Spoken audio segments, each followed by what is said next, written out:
Je vous propose un nouveau tutoriel sur CielPay Evolution 2016 concernant la DSN. Nous avons vu un premier tutoriel sur tout le paramétrage à bien vérifier euh, au niveau donc de l'établissement des DUC/URSSAF et des cotisations.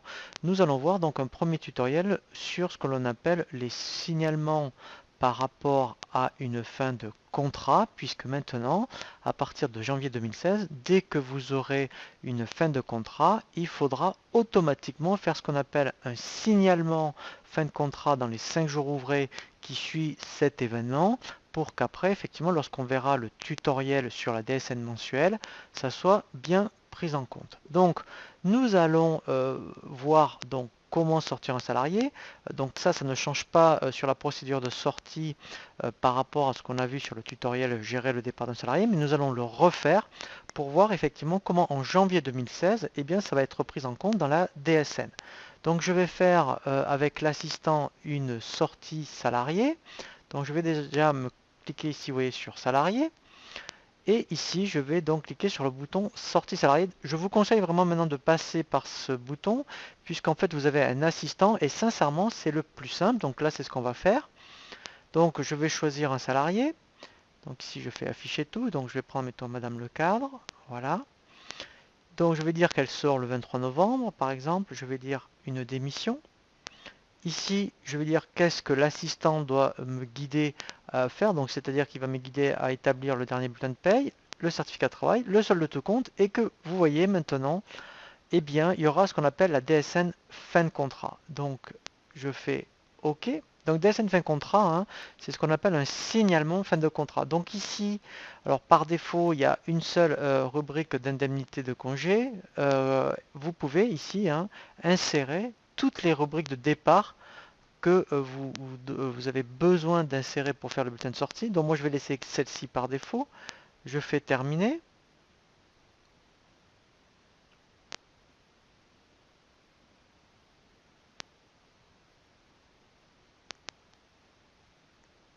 Voilà, donc là, vous voyez, il a bien fait son bulletin de paye de sortie. Donc là, je vais le valider. Voilà.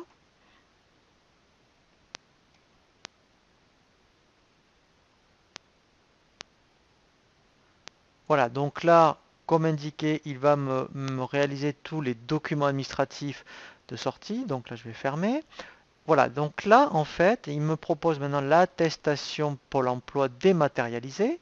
Donc là, il me reprend les informations que j'avais indiquées, le dernier jour travaillé. Ici, je reprends par rapport au, à la notification de rupture, quand est-ce que ça avait été indiqué. Voilà, mettons le 23 novembre. Voilà. Je fais suivant. Ici, je peux indiquer donc qu'il y a un préavis qui a été réalisé. Donc là, je vais mettre que en fait, il a été effectué et payé. Donc, il a été effectué à partir du 1er octobre, donc voilà, jusqu'au 23 novembre, par exemple. Voilà. Je fais OK. Maintenant, donc, ben, je vais faire créer.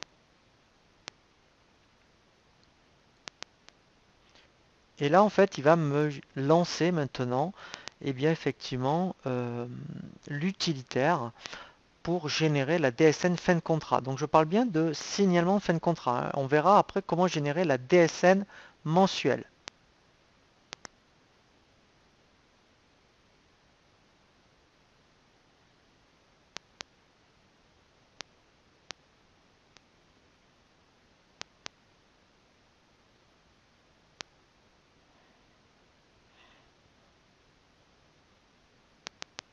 Voilà, donc là, ce qui est intéressant, vous voyez, alors en plus je l'avais fait pour un autre salarié, ça peut peut-être vous arriver dans le même mois, vous voyez, de faire plusieurs signalements.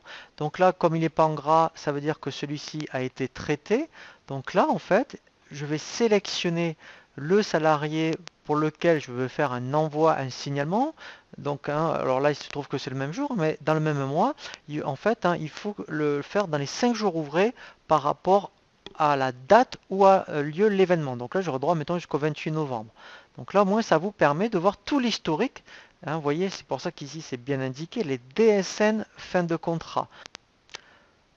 Pour générer donc ensuite la DSN fin de contrat, il faut donc double-cliquer sur la DSN fin de contrat. Voilà. Et là, alors ça ressemble beaucoup sur le principe de la DLSU. Donc si l'année dernière vous aviez fait la DLSU, c'est le même principe. Vous voyez, c'est que tout ce qui est jaune est obligatoire.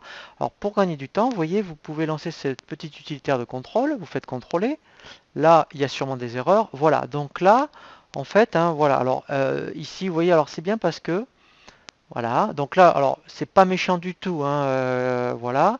En fait, ce qu'on va faire pour savoir où il y a des problèmes, entre guillemets, vous voyez, donc on double-clique sur l'erreur et lui se positionnera directement, voilà, vous voyez, sur la zone où, qui est obligatoire et il manque des choses. Alors, après, je vous conseille vraiment plutôt d'aller le modifier directement dans le dossier parce que si ça, vous avez le problème pour ce salarié-là, vous allez l'avoir pour les autres. Donc là, vous voyez, donc ça revient sur le tutoriel sur les informations à paramétrer. Donc là, vous voyez, il manque, admettons, l'email de l'émetteur. Donc là, je vais en mettre un. Je vais mettre, admettons, c'est un exemple, hein, voilà. Voilà. Voilà. Ensuite, pareil pour le téléphone, hein, je vais mettre un téléphone fictif. Une erreur, hein, et donc je vais cliquer donc sur l'erreur en question, il va se positionner dessus. Voilà, et là en fait vous voyez c'est par rapport